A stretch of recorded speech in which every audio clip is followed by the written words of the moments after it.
আচ্ছা, তোমাদের আজকে আমি যে বিষয়টা পড়াবো সেটা হচ্ছে যে ইলেকট্রিক ফ্লাক্স, যাকে আমরা বাংলায় বলি তড়িৎ ফ্লাক্স। এখন এই বিষয়টা বুঝতে গেলে তোমাদের এর আগে তড়িৎ ক্ষেত্রের প্রাবল্য আমি পড়িয়েছি, বলরেখার ধর্ম পড়িয়েছি। সেখানে বলরেখার ধর্মেতে একটা কথা ছিল যে কোনো বিন্দু আধান থেকে নির্গত তড়িৎ বলরেখার সংখ্যা আধানটির মানের সঙ্গে সমানুপাতিক, এরকম একটা কথা ছিল। প্রকৃতপক্ষে এটা তোমরা পরবর্তীকালে দেখবে, মানে তড়িৎ ফ্লাক্স পড়তে গিয়েই আমরা আস্তে আস্তে দেখব যে একটা বিন্দু আধান থেকে যতগুলো তড়িৎ বলরেখা বেরোয়, মনে করো আমার যতগুলো তড়িৎ বলরেখা বেরোচ্ছে, এবার এই বিন্দু আধানটাকে কেন্দ্র করে যদি আমি একটা যে কোনো তোমার গোলক কল্পনা করি বিন্দু আধানটাকে কেন্দ্র করে, তাহলে এই গোলকের যে কোনো বিন্দু চতুর্দিকে একক ক্ষেত্রফলের মধ্যে দিয়ে লম্বভাবে যতগুলো তড়িৎ বলরেখা অতিক্রম করবে সেটা হচ্ছে এই বিন্দুতে তড়িৎ ক্ষেত্রের প্রাবল্য। অর্থাৎ আমি যদি এটা আমার কিউ আধান হয়, এখান থেকে যদি এই গোলকটার ব্যাসার্ধ আর হয়, তাহলে এই বিন্দুতে আমি প্রাবল্যের মানটা পাবো 1/4πε0 Q/r²। প্রকৃতপক্ষে এই মানটা হলো এই বিন্দুটার চতুর্দিকে একক ক্ষেত্রফলের মধ্যে দিয়ে লম্বভাবে অতিক্রান্ত তড়িৎ বলরেখার সংখ্যা। এখন তার মানে কোনো একটা তলে কোনো বিন্দুর চতুর্দিকে একক ক্ষেত্রফলের মধ্যে দিয়ে লম্বভাবে অতিক্রান্ত তড়িৎ বলরেখার সংখ্যাটাই হচ্ছে ওই বিন্দুতে প্রাবল্যের মান। এখন আমরা মনে করো একটা তড়িৎ ক্ষেত্র আছে, এই তড়িৎ ক্ষেত্রের প্রাবল্যটা হচ্ছে ই। আমরা ধরে নিলাম একটা সুষম তড়িৎ ক্ষেত্র আছে যার প্রাবল্যটা হচ্ছে ই। তাহলে আমি যদি এখানে একটা এরকম ক্ষেত্রফল কল্পনা করি, যে ক্ষেত্রফলটা ধরো এরকম একটা ক্ষেত্রফল আমি কল্পনা করলাম, যে ক্ষেত্রফলটার হচ্ছে টোটাল ডিএস, তাহলে এই ক্ষেত্রফল একটা ভেক্টরের আগের দিন আমি বলেছি, লিখে দিয়েছিলাম, তোমাদের বলেছিলাম পড়তে। তাই ক্ষেত্রফল ভেক্টরটা যদি ডিএস হয়, তাহলে একক ক্ষেত্রফলের মধ্যে দিয়ে লম্বভাবে অতিক্রান্ত তড়িৎ বলরেখার সংখ্যাটা যদি ই হয়, তাহলে এই ডিএস ক্ষেত্রফলের মধ্যে দিয়ে লম্বভাবে অতিক্রান্ত তড়িৎ বলরেখার সংখ্যাটা হবে ই ডট ডিএস, অর্থাৎ dot product of this two. এটাকেই আমরা বলছি প্রকৃতপক্ষে এইটাই হচ্ছে তড়িৎ ফ্লাক্স। এই ডিএস, এই যে আমরা ক্ষেত্রফল ভেক্টরটা নিয়েছি, এই ক্ষেত্রফল ভেক্টরটা হচ্ছে এইটা, মানে রিপ্রেজেন্ট করছে। তার মানে যদি এরকম হয় যে এই তলটার লম্বভাবে সব সময় যে থাকবে এমন তো কোনো কথা নেই, লম্বভাবে নাও থাকতে পারে। যদি তলটা লম্বভাবে নেই, আমি ধরে নিলাম যে তলটা লম্বভাবে নেই, কিরকম ভাবে আছে না, তলটা হয়তো এরকম ভাবে আছে, ধরো আমার এ বি, এই তলটা এরকম ভাবে আছে, তলের ওপর এই তল ভেক্টরটা হচ্ছে এইটা, এর ক্ষেত্রফলটা হচ্ছে এ বির ক্ষেত্রফল হচ্ছে ডিএস। তল ভেক্টরের যেটা ই এর অভিমুখের সঙ্গে থিটা কোণ করেছে,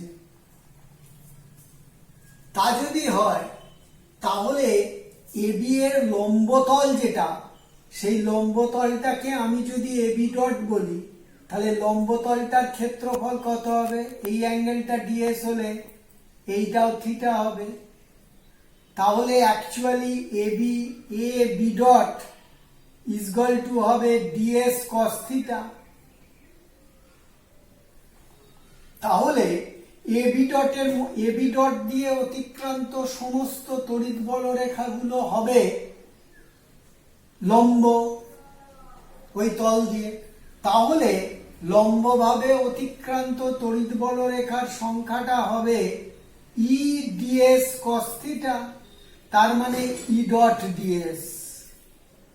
দেখো তাহলে লম্বভাবে অতিক্রান্ত তড়িৎ বলরেখার সংখ্যাটা হচ্ছে ই ডিএস কস থিটা, মানেই হচ্ছে ই ডট ডিএস, অর্থাৎ তড়িৎ বলরেখার অভিমুখ বা তড়িৎ ক্ষেত্রের প্রাবল্যের অভিমুখ এবং ক্ষেত্রফল ভেক্টরের অভিমুখের অন্তর্গত কোণ যদি থিটা হয়, তাহলে ই ডিএস কস থিটা মানে ই ডট ডিএস অ্যাকচুয়ালি হবে ডি ফাই।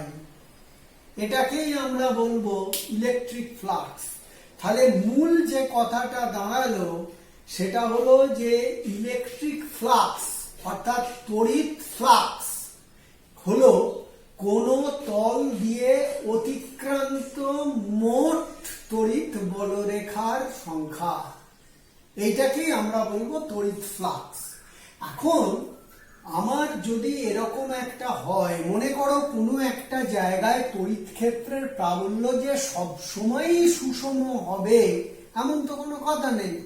একটা ক্ষেত্র বিভিন্ন জায়গায় প্রাবল্যের মানটা আলাদা আলাদা হতে পারে।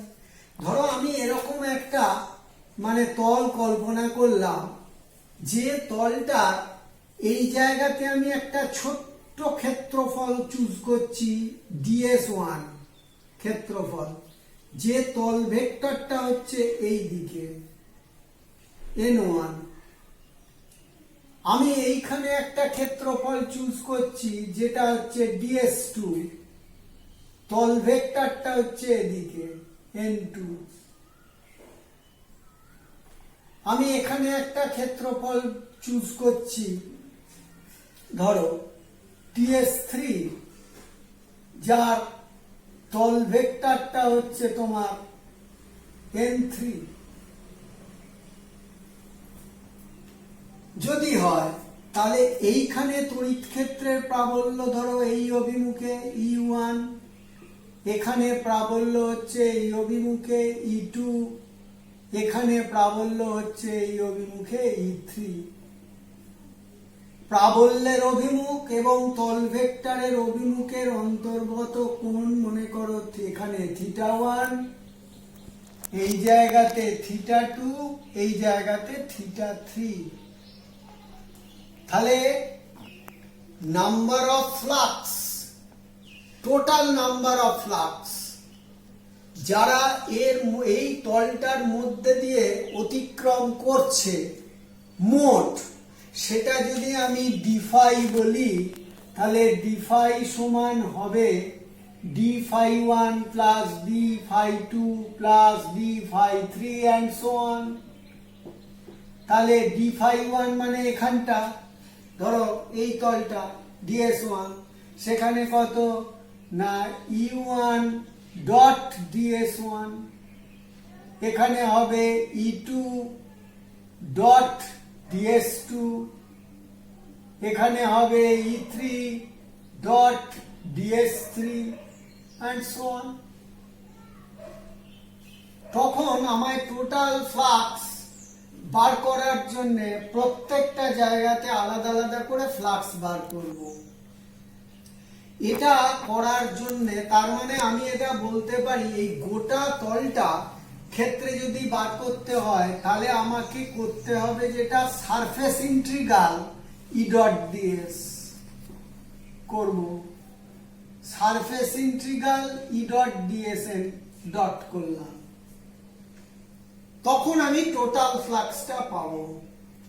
যদি এই তলটা আবদ্ধ হয়, ক্লোজড হয়, সব সময় যে তলটা ক্লোজড হবে এমন কোনো কথা নেই, যদি ক্লোজড হয় তাহলে this surface integral can be replaced by closed integral, this is en dot dsn.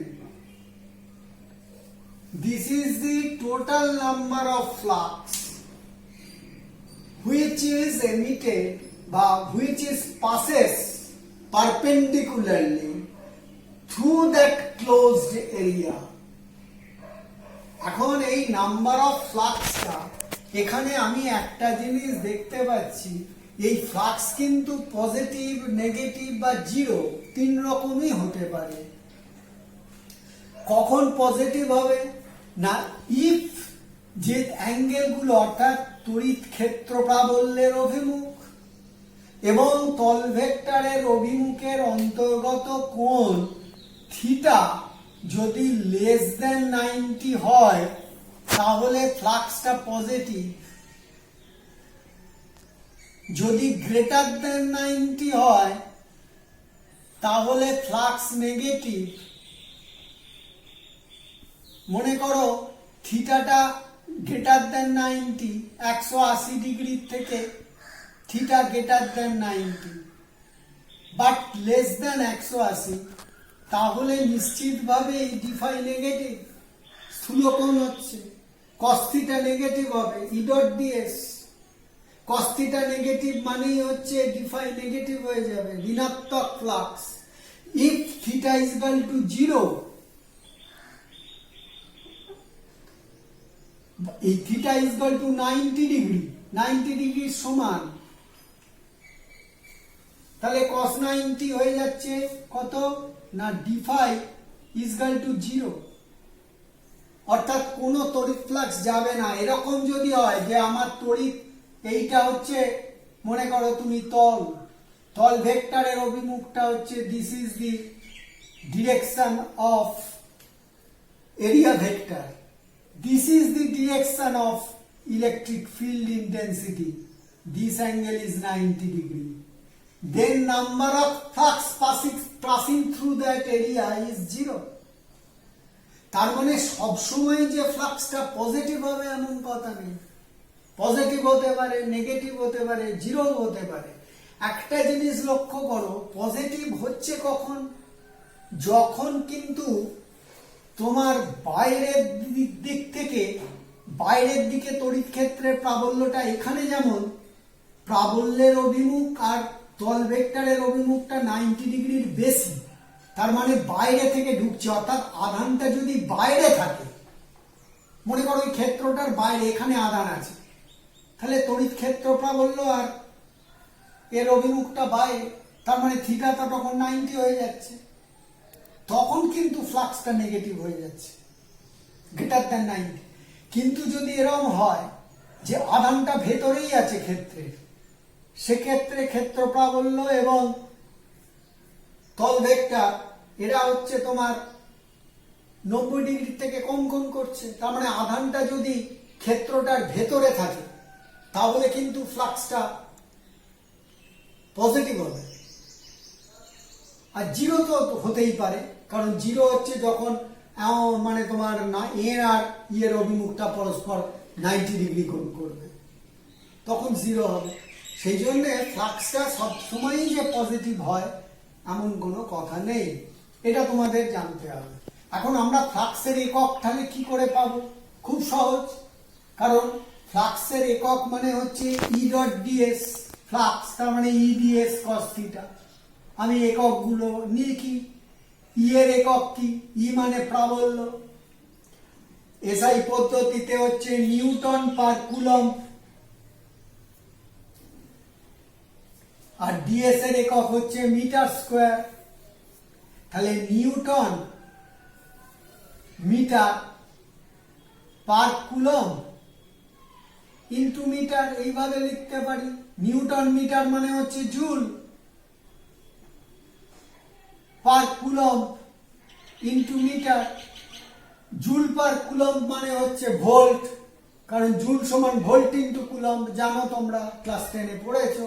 তাহলে this is equal to volt into metre, তার মানে তড়িৎ ফ্লাক্সটা হলো ভোল্ট ইন্টু মিটার ইউনিট। তড়িৎ ফ্লাক্সের মাত্রাও খুব সহজ, কারণ ই এর মাত্রা মানে হচ্ছে মানে বলের মাত্রা বাই আধানের মাত্রা। আমি যদি ফাই এর মাত্রাটা বার করি, বলের মাত্রা হচ্ছে L T to the power -2 into M, এটা হচ্ছে বলের মাত্রা হলো। আধানের মাত্রা কি হবে, আধানের মাত্রা হচ্ছে A 1 T to the power 1 ampere into second আধান, আর মিটার স্কোয়ার তার মানে হচ্ছে এল স্কোয়ার, ডিএস ক্ষেত্রফলের মাত্রা, এটা করে নিলেই হয়ে গেল, ফাই এর মাত্রা পেয়ে যাব। তাহলে এইভাবে আমরা তাহলে ইলেকট্রিক ফ্লাক্স জিনিসটা তোমরা বুঝতে পারলে।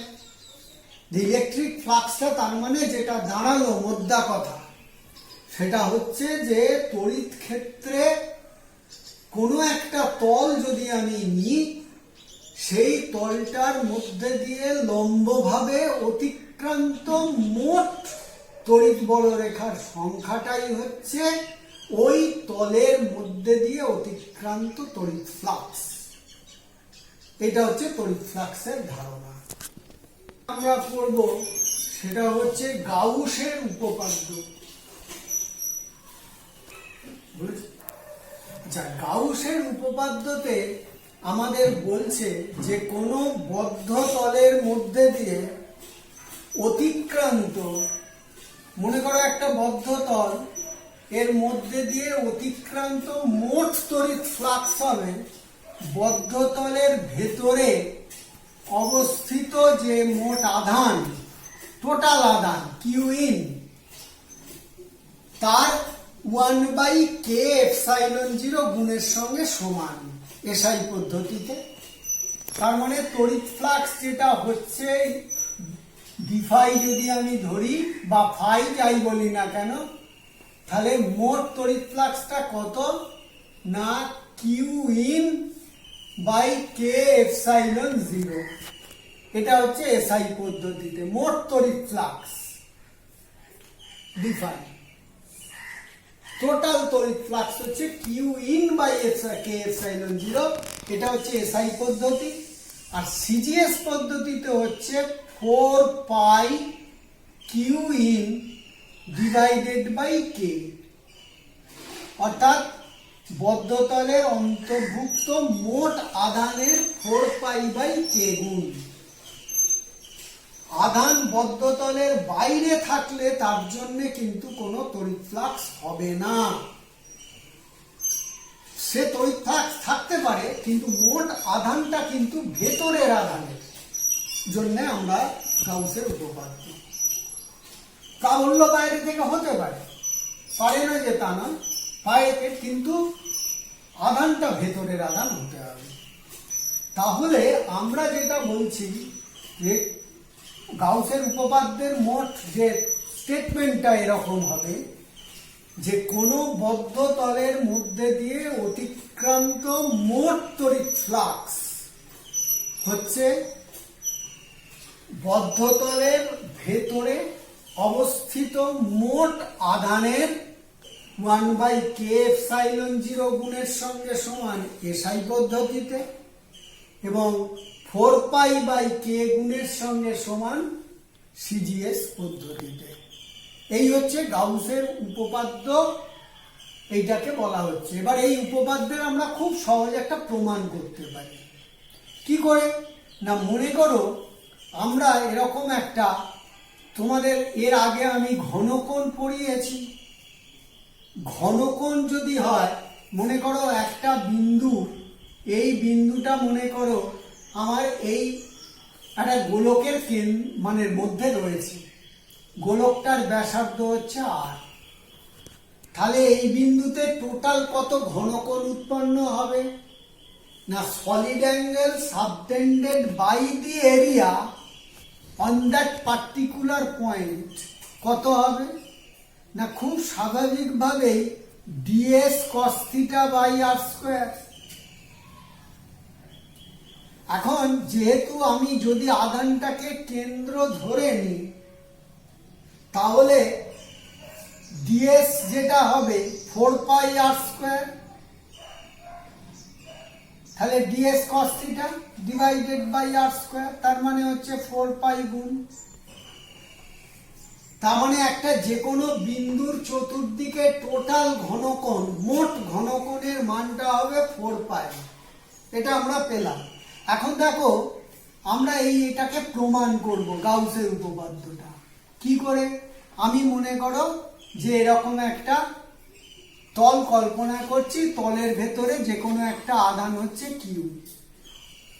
এখানে একটা ছোট্ট তল নিলাম ডিএস, যার তল ভেক্টরটা হচ্ছে এটা এন। এই যে কোনো একটা বিন্দু নিয়েছি পি, তাকে কেন্দ্র করে একটা গাউসীয় তল কল্পনা করলাম ডিএস। এই গাউসীয় তলটা তোমার অভিমুখটা রিপ্রেজেন্ট করছে এন ইউনিট ভেক্টর। এখন এই কিউ আধান থেকে গাউসীয় তলের পরিধির ওপর আমি এরকম কতগুলো সরল রেখা যদি অঙ্কন করি, তাহলে এখানে কত সলিড অ্যাঙ্গেল তৈরি হলো, ডি ওমেগা সলিড অ্যাঙ্গেল তৈরি হয়েছে। তাহলে আমি এখান থেকে পি বিন্দুটাকে সংযোগ করে দিলাম। তাহলে আধান যেহেতু এখানে আছে, তাহলে পি বিন্দুর থেকে সংযোজক রেখাংশ এটা হচ্ছে ই এর অভিমুখকে রিপ্রেজেন্ট করবে। ই আর এন এর অভিমুখের অন্তর্বর্তী কোণটা আমি নিলাম থিটা। তাহলে আমার এই কিউ বিন্দুতে ডিএস, এইটা যদি আমি ই ডট ডিএস করি, আমি যদি টোটাল ফ্লাক্সটা কত ই ডট ডিএস, আমি এবার এইটা টোটাল এই তলটার ক্ষেত্রে যদি নিই, তাহলে ই ডট ডিএস আমি ক্লোজড ইন্টিগ্রাল নিয়েছি। আচ্ছা, এখন দেখো, তাহলে আমার ডিস ইজগাল টু লিখব ই ডট ডিএস, ডিএস এর জায়গায় লিখতে পারি এন ইউনিট ভেক্টর ডিএস, এরকম লিখতে পারি। ই আর এন এর অন্তর্বর্তী কোণ কত থিটা, তোমরা নিজেরাই জানো। তাহলে নিশ্চিতভাবে এটা লিখতে পারি ই এর মান এন এর মান ইন্টু কস থিটা। তাহলে ই কস থিটা ডিএস। তাহলে দিস ইজগাল টু লিখতে পারি আমরা এরকম, ই এর মান হচ্ছে q by 4 pi K epsilon 0 r square, E এর মান কস থিটা ইন্টু ডিএস। তাহলে দিস ইজগাল টু, দেখো, q by 4 pi K epsilon 0 ds cos theta by r square. তোমরা জানো ds cos theta by r square মানে হচ্ছে d omega. তাহলে this is equal two হবে Q by epsilon 0 D omega. তাহলে total integration করছি, closed integral. তাহলে এই কিউ ইন কে কেন্দ্র করে মোট সলিড অ্যাঙ্গেল কত হবে একটা বিন্দুর চতুর্দিকে, এইমাত্র বললাম 4 পাই। তাহলে আমি করে দিলাম Q by 4 pi K epsilon 0 into 4 pi, this is equal to Q by কে এপসাইলন 0। হয়ে গেল, গাউসের উপপাদ্যের প্রমাণ হয়ে গেল। কিউ মানে হচ্ছে ভেতরে যে আধানটা আছে কিউ ইন। সিজিএস পদ্ধতি করলে একই হবে, খালি ইটা পাল্টাবো, q by k r square করবো। তাহলে কি করব সেক্ষেত্রে, সিজিএস এ করে দিচ্ছি।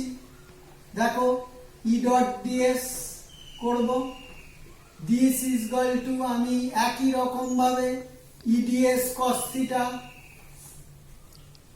করে দিই। তাহলে আমার ই এর মানটা বসিয়ে দিই q by k r square ds cos theta. Ds cos theta by r square মানেই হচ্ছে ডি ওমেগা। তাহলে কিউ বাই কে বাইরে নিয়ে এলাম, ডি ওমেগা ভেতরে। তাহলে this is equal to 4 pi q divided by k হয়ে গেল। তাহলে গাউসের উপপাদ্যের প্রমাণটা আমরা করতে পারলাম যে একটা বিন্দুর চতুর্দিকে, তার মানে আমার যদি গাউসের উপপাদ্য তাহলে বলছে যে আমি যদি একটা আধান কোনো জায়গায় থাকে, একটা বা একাধিক আধান থাকতে পারে, তাকে কেন্দ্র করে কোনো বদ্ধতল যদি আমরা কল্পনা করি, সেই বদ্ধ তলটাকেই আমি গাউসীয় তল বলছি। তাহলে সেই বদ্ধ তলের মধ্যে দিয়ে অতিক্রান্ত মোট তড়িৎ ফ্লাক্সটা যেটা দাঁড়ালো সেটা হচ্ছে বদ্ধ তলের ভেতরে যে আধানটা থাকছে সেই আধানটার 1/k∁0 গুণের সঙ্গে সমান হচ্ছে এসআই পদ্ধতি, আর 4π/k গুণের সমান সিজিএস পদ্ধতি। এই অবধি তোমরা পড়ো। এর পরে আমি আবার এইটা পড়ে নিলে আবার পরশুদিন তোমাদের আমি পড়াবো।